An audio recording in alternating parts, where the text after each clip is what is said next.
God, what seems like another mass shooting. Sometimes, even as a journalist, a commentator, whatever, you're kind of at a loss for what to say because it's the same old script. There is currently an active shooting situation.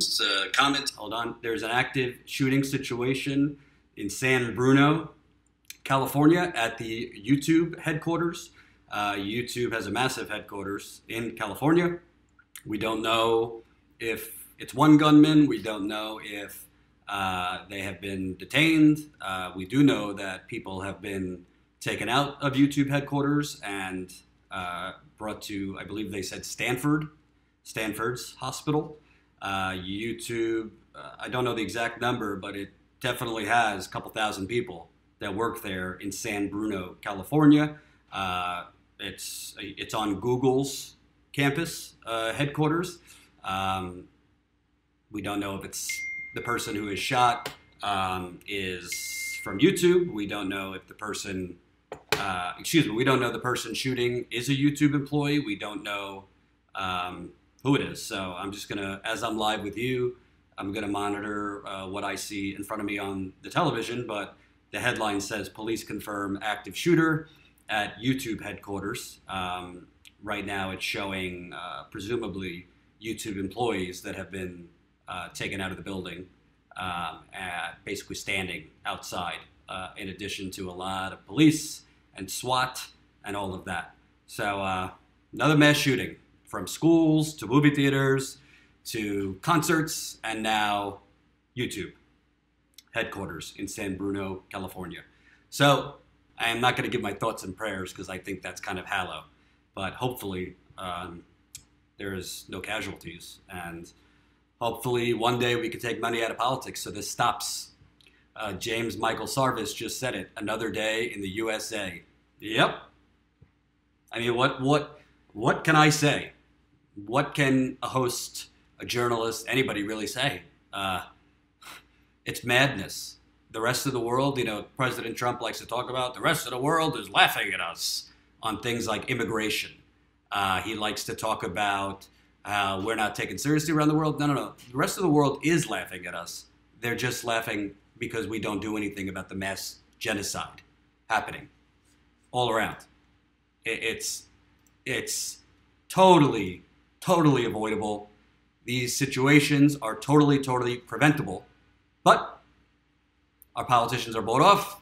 The NRA, apparently their donations have gone through the roof since the Parkland shooting. You have shooting after shooting after shooting after shooting after shooting, from schools to concerts to movie theaters to malls, now at a massive digital/social media company. I mean, it defies logic at this point. Clearly, our government does not represent the people. And full disclosure, I don't know. I don't know what is behind this shooting. I don't know what weapon has been used. I don't know if it's a YouTube employee. I don't know if it's an outside. So there's a lot that we need to know. But what I do know is police confirm active shooter at YouTube headquarters. I have actually been to YouTube headquarters in San Bruno, California, and it is a massive location. They have a lot of employees. So I really don't know. I don't know what to say other than this is madness. And we all need to do something. I mean, Jordan needs a drink. Yeah, not as bad as the people at YouTube right now. I mean, granted, I've done some videos criticizing YouTube, but they are people who work every day and who have parents and brothers and sisters. And I just hope nobody's been killed.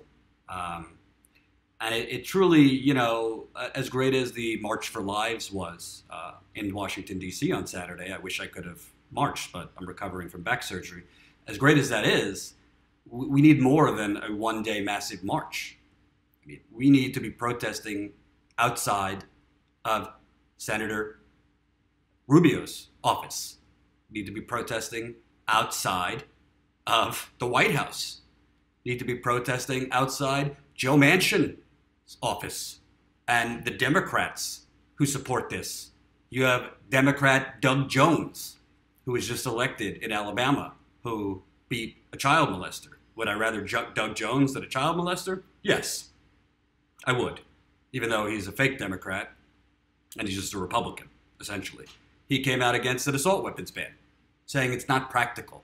Well, what's practical then? What's practical? Is it practical every other day in America, every week, to have mass shootings? And I know the talking point, oh, what about Chicago? What about Chicago? Yeah, part of why there's such violence in Chicago is because they have no jobs. There's no opportunity.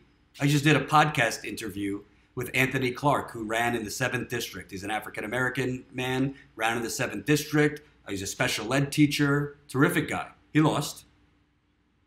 But we were talking about the Chicago violence. It's not just, these aren't hoodlums. These are people with no opportunity. In a lot of cases, they have to sell drugs so they can feed their family. Desperation, Wizard John just said. Yeah. But